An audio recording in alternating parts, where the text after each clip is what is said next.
কি রান্না করছো? আজকে তো নিরামিষ, জানো তো, কি আর করবো বলো। আমি কিন্তু খাবো না আজকে। তুমি খাইবা না মানে? কি কইতে চাচ্ছ? তুমি খাইবা না মানে? সকাল দিয়ে উঠে নিরামিষ বলে এই যে আমি ডাল রান্না করেছি, শুধুমাত্র তোমার জন্য। আমি যদি একা থাকতাম তাইলে আমি ডালই রান্তাম।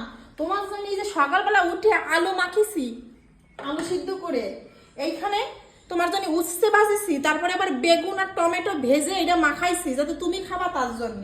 তারপরে আবার তোমার মুখের রুচি হয় না, তোমার মোটে হয় না, মানে কি বলবো, আমারই পছন্দ না তোমার, আমার এই পছন্দ না। ওই জন্য আমি যদি তোমার 7 ভাগের রাজভোগ রেঁধে দিই তাও তোমার ভাল লাগে না, ঠিক আছে? পছন্দের মানুষ যদি হাত দিয়ে একটু গুঁড়ো দেয় তুমি তাও সেটি বুটে খাই নিতা।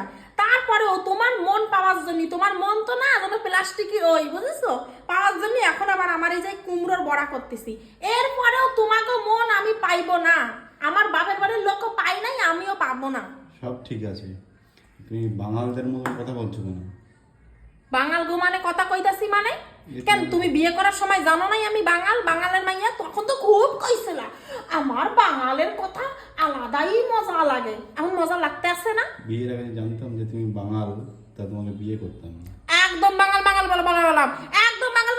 এই ধরে কিন্তু ছুঁড়ে মারবো, সমস্ত কিছু বলবা, আমার বাপ মারে কইয়া গালাগালি করবা তাও আমি মাইনে নেবো, কিন্তু বাঙাল বাঙাল কইলেই কিন্তু তোমার খবর আছে। হ্যাঁ, বাঙাল তো বাঙালি না, তুমি বাঙাল কইতে পারবা না আমারে। হ্যাঁ, বাঙাল তো বাঙালি না কইতে পারবা না।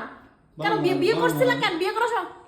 বাঙাল বাঙাল বাঙাল বাঙাল দেবো কিন্তু একদম বলে দিলাম, বাঙাল বাঙাল